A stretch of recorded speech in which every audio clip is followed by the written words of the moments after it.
She can't even hit the paper target. What did she close her eyes while shooting? The sneer in Corporal Blake's voice carried across the entire firing range as Aria's fifth consecutive shot sailed wide of the target frame.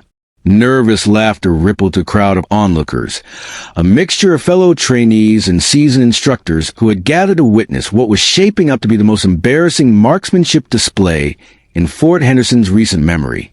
The woman standing at firing position 7 seemed completely oblivious to the mockery surrounding her, methodically ejecting the spent brass and setting her rifle down with the same careful precision she'd shown throughout the entire humiliating exercise.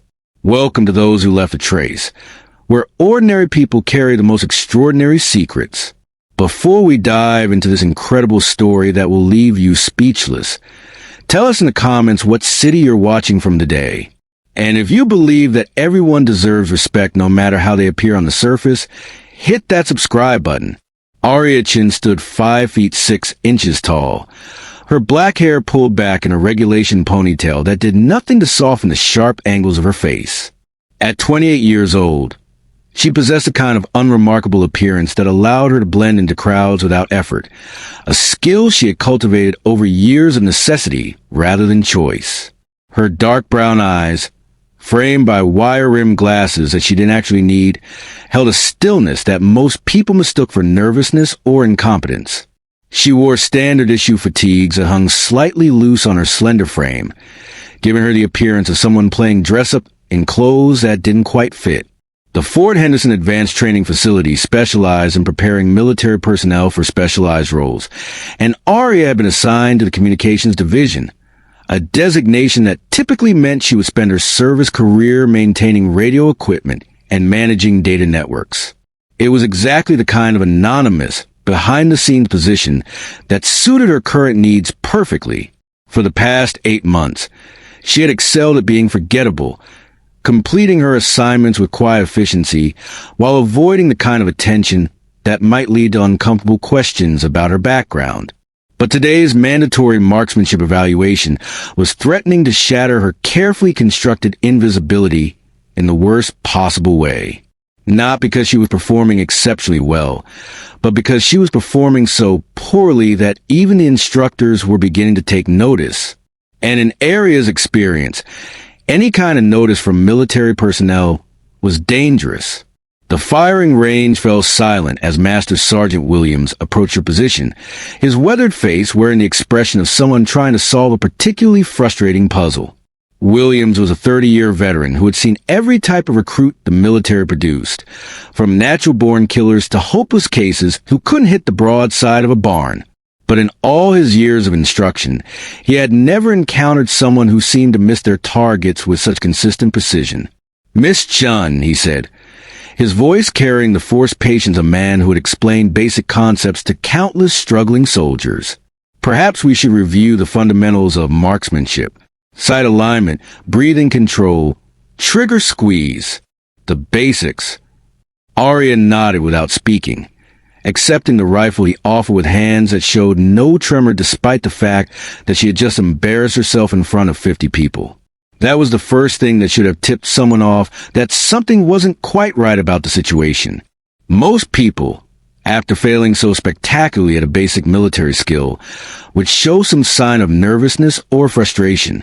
But Aria's pulse remained steady, her breathing controlled, her grip on the weapon displaying a familiarity that contradicted her apparent inability to hit anything. The second thing that should have raised questions was the pattern of her misses.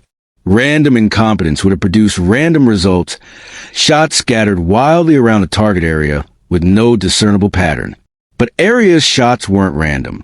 They were consistently missing the target by the same margin, the same direction, as if she was aiming at something that existed 2 feet to the right of where everyone else was looking. Private Henderson, one of the advanced marksman candidates, whispered his companion with barely concealed amusement, $10 says she doesn't even know which end of the rifle the bullets come out of. His friend, Specialist Morrison, grinned and shook his head. "I'm not taking that bet. Look at her stance, man. She's holding that rifle like it weighs nothing." Most people struggle with the weight their first time handling military hardware, but she's treating it like a toy. Morrison was more observant than most, but even he missed the significance of what he was seeing. Aria wasn't struggling with the weight of the rifle because she had handled similar weapons thousands of times before. Her muscle memory was so ingrained that she could disassemble and reassemble an M4 carbine blindfolded, a skill that saved her life on more than one occasion during operations that officially never happened. "Let's try this again," Williams said, positioning himself beside Aria with the exaggerated care of someone dealing with potentially explosive material. "This time, I want you to focus on the fundamentals. Line up your front sight post with the rear sight aperture. Control your breathing. Take your time."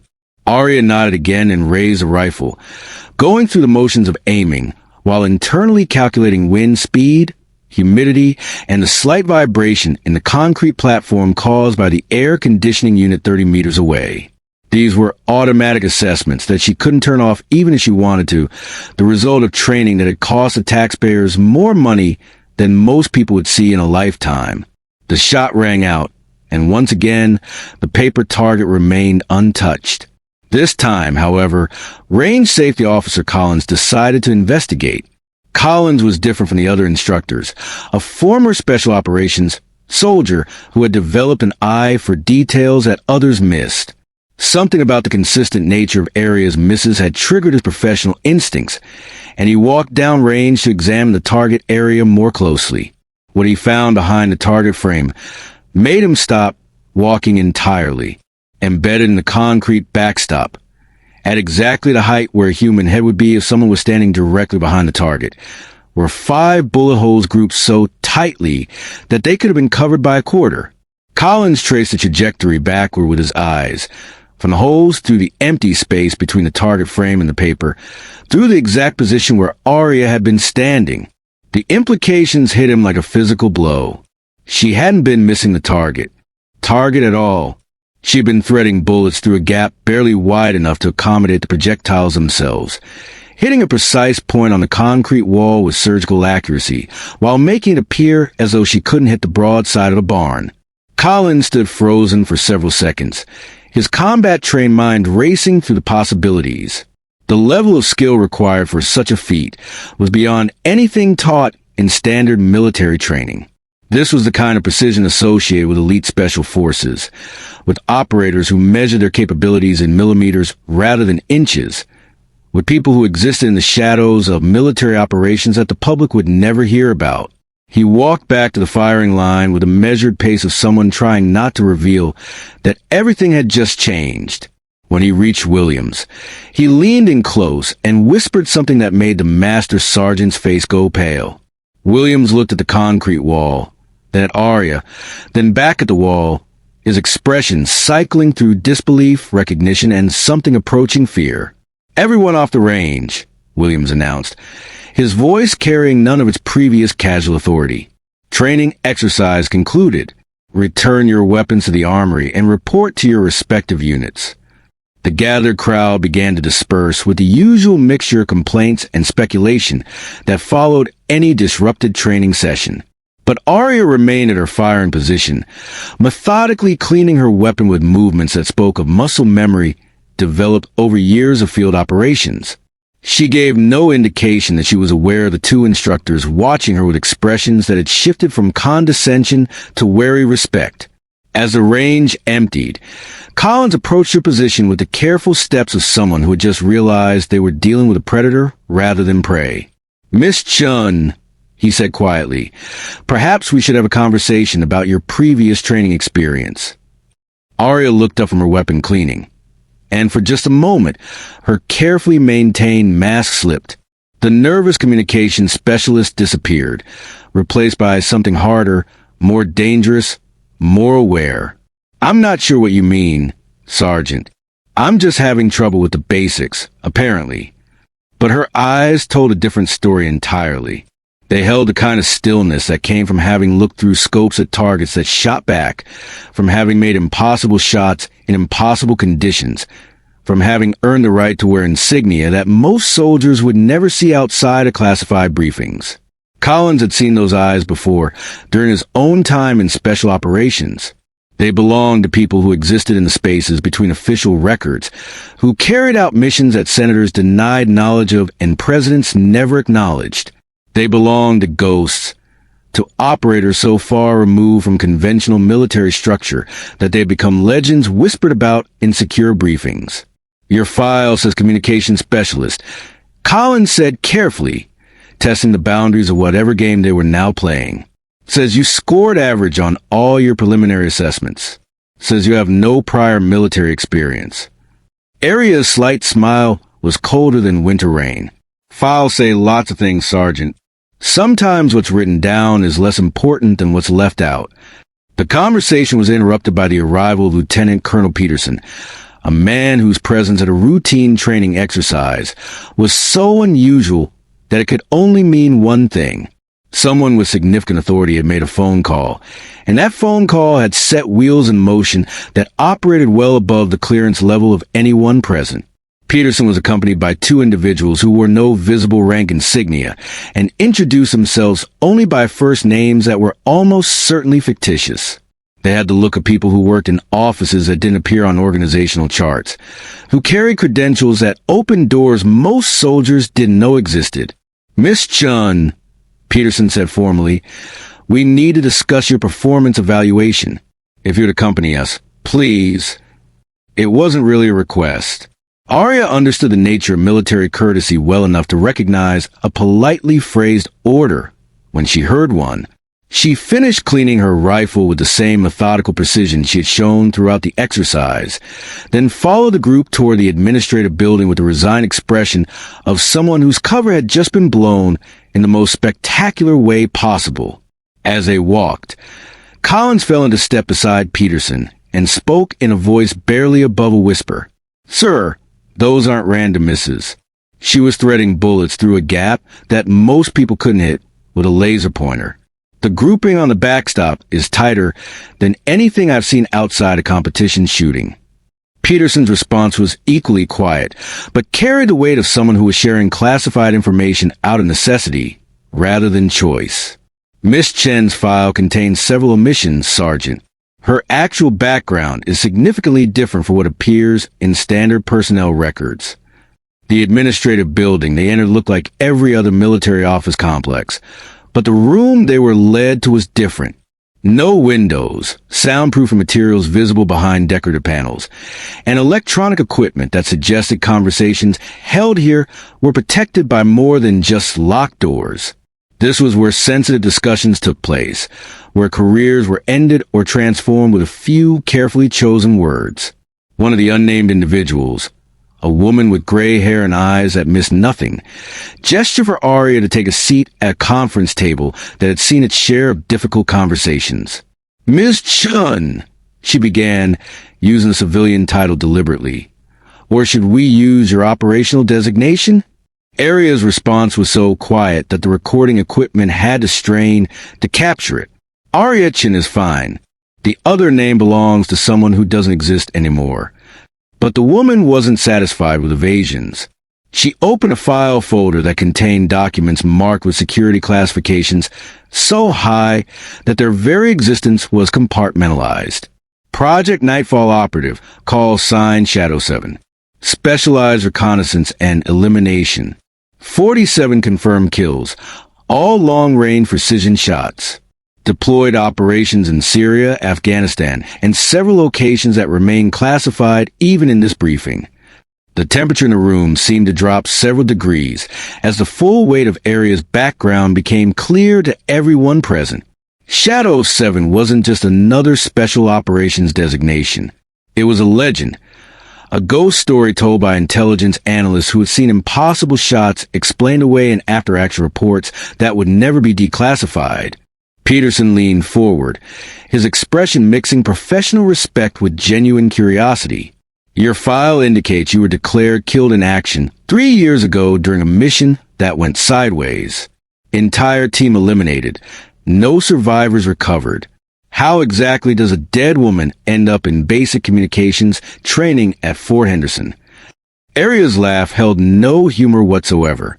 How does anyone end up anywhere, Colonel? You make choices, circumstances change, and sometimes the person you used to be becomes incompatible with the person you need to be. She gestured toward the window, beyond which the firing range where she had just humiliated herself was visible. I've been Aria Chun, communications specialist, for 8 months. I've been quite happy cleaning radio equipment and avoiding situations where I might have to remember what I used to be capable of doing. The gray-haired woman consulted her notes before speaking again. Your performance today suggests that certain skills are difficult to completely suppress. Threading 5 bullets through a 2mm gap while making it appear accidental requires muscle memory that doesn't fade. I wasn't trying to demonstrate anything, Aria replied. I was trying to fail in a way that wouldn't raise questions. Unfortunately, apparently I failed at failing convincingly enough. Collins, who had been silent throughout most of the exchange, finally spoke up. Ma'am, with respect, what we witnessed today wasn't someone trying to miss targets. That was someone with skills so advanced that they could make impossible shots look accidental. The question is, why would someone with your background want to appear incompetent? The answer, when it came, revealed layers of complexity that none of them had anticipated. Aria's transformation from Shadow 7 to communications specialist hadn't been a voluntary career change or a simple desire for anonymity. It had been a result of a mission that had gone wrong in ways that challenged everything she believed about duty, honor, and the organization she had dedicated her life to serving. 3 years ago, she said, her voice carrying the weight of someone recounting a story that had haunted her every day since it happened. My team was deployed to eliminate what we were told was a terrorist cell operating out of a compound in northern Syria. Standard reconnaissance and elimination mission, the kind of operation we had executed dozens of times before. She paused, looking out the window at recruits going through basic training exercises, young men and women who still believed that military service was about protecting freedom and fighting clear-cut battles between good and evil. What we found when we reached the target wasn't a terrorist cell. It was a refugee camp. Families, children, people who had fled their homes because of conflicts they had no part in creating. The intelligence was wrong or deliberately falsified. We were being used to eliminate witnesses to something that powerful people wanted hidden. The room fell silent as the implications of her words sank in. Military operations based on false intelligence were tragic mistakes. But missions designed to eliminate civilians were war crimes, the kind of actions that could destroy careers, topple governments, and land people in prison cells for the rest of their lives. Peterson's voice, when he found it, was barely audible. What did you do? Aria's smile was bitter. What any soldier should do when ordered to commit atrocities. I refused. I told my team what we were really looking at, and I radioed base to report that the intelligence was incorrect and that we were aborting the mission. The gray-haired woman consulted her file again, her expression troubled. But the official report indicates that your team was eliminated by hostile forces during the operation. The official report, Aria said with contempt that could have cut steel, was written by people who needed to ensure that inconvenient witnesses didn't return home to ask uncomfortable questions about mission parameters and targeting decisions. The truth, as she described it, was worse than anyone in the room had imagined. When Aria's team had refused to carry out what amounted to a massacre, support had been withdrawn, air cover had disappeared, extraction routes had been compromised, and intelligence updates had stopped flowing. They had been left to die in a hostile environment, abandoned by the very people who had sent them there. 7 of us walked into that mission. Aria continued. 6 of them died fighting our way out of a situation that should never have existed. I survived because I had skills that the others didn't, because I could make shots that created opportunities where none should have existed, and because I was willing to do things that haunted me for months afterward. Her escape from Syria had taken 3 weeks of moving through hostile territory, avoiding both enemy forces and the American assets who were supposed to be her allies. When she finally reached a safe zone, she discovered that her death had already been officially recorded, her family had been notified, and a military funeral had been held with an empty casket. I realized that Shadow 7 was never coming home, she said. That person had become too dangerous to the people who make decisions in comfortable offices thousands of miles away from the consequences of their choices. So I became someone else, someone invisible, someone who could disappear into bureaucracy and never be found. The transformation from legendary sniper to anonymous communications specialist had required skills that weren't taught in any military manual. False documentation, carefully constructed background stories, and the kind of patience that allowed her to spend months performing menial tasks while fighting every instinct that told her she was capable of far more. Lieutenant Colonel Peterson stood and walked a window, staring out at the training facilities where young soldiers learn to trust their officers, their intelligence, and their missions. "Miss Chun," he said finally, "what you're describing suggests systematic corruption at levels that could compromise national security." Aria's response was sharp enough to cut glass.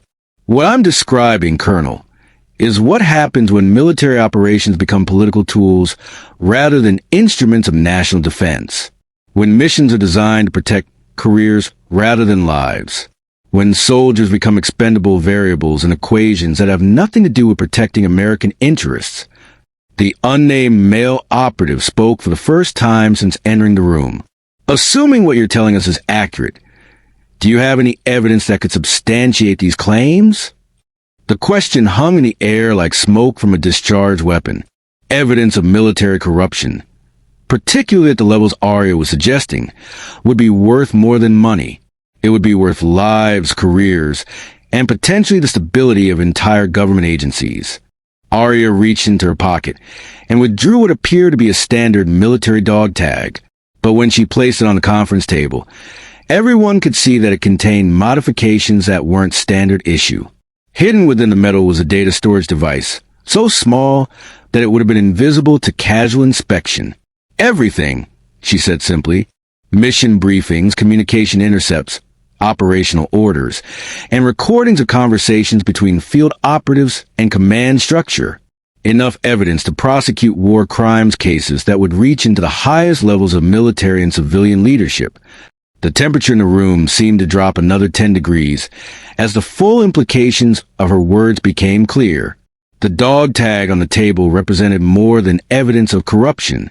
It represented the potential destruction of careers, the exposure of classified operations, and the kind of scandal that could reshape military policy for decades. Peterson picked up the dog tag with the careful movements of someone handling a live explosive device. "Why are you revealing this now?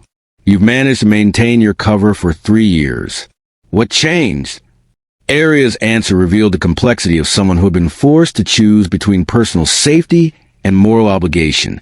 "Because every day I spend cleaning radio equipment is another day that the people responsible for murdering my team continue to send other soldiers into situations based on false intelligence and political calculations.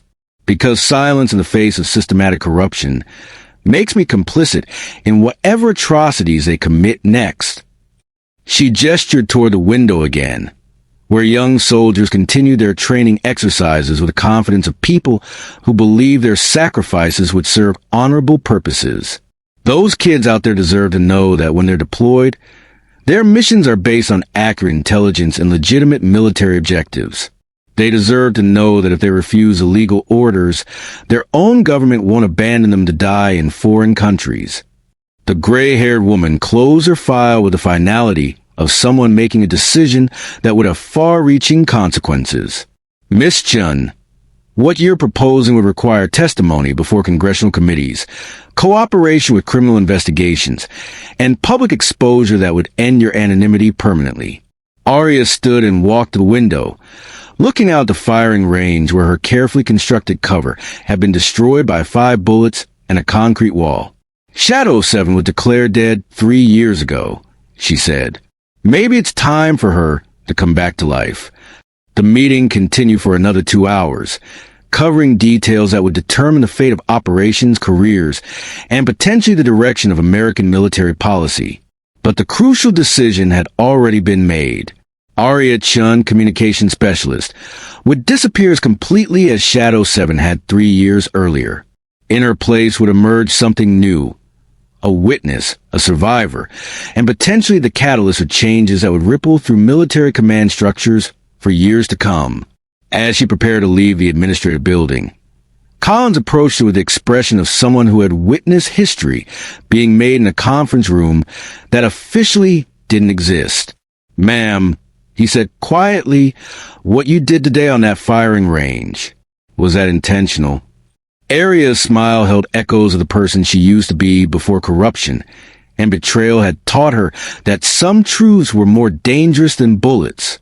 "Sergeant," she replied, "sometimes the most important targets are the ones that nobody else can see." She walked away from Fort Henderson that afternoon with the knowledge that her 8 months of carefully constructed invisibility were over. The communication specialist who had spent her days maintaining radio equipment and avoiding attention would disappear into bureaucratic records that would be classified and forgotten. But Shadow 7, the legendary operative who had been declared dead in the Syrian desert, was about to return from the grave with a story that would change everything. The firing range where she had revealed herself through an impossible display of marksmanship stood empty in the afternoon sun. 5 bullet holes in a concrete wall serving as the only physical evidence of the moment when a ghost decided to stop hiding. Those holes, grouped so tightly that they could have been covered by a quarter, would become part of Fort Henderson legend. A story passed down through generations of soldiers who would learn that sometimes the most dangerous person on any range is the one who appears to miss every shot.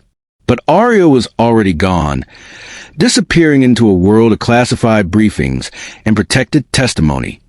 Carry with her the evidence that would expose corruption at the highest levels of military command. The woman who had threaded bullets through impossibly small gaps while making it look accidental was about to demonstrate that the most precise shots aren't always the ones that hit their intended targets immediately. Sometimes the most important shots are the ones that take years to reach their mark, traveling through courtrooms and congressional hearings rather than air and distance. Shadow 7 was coming home, and this time she wouldn't miss.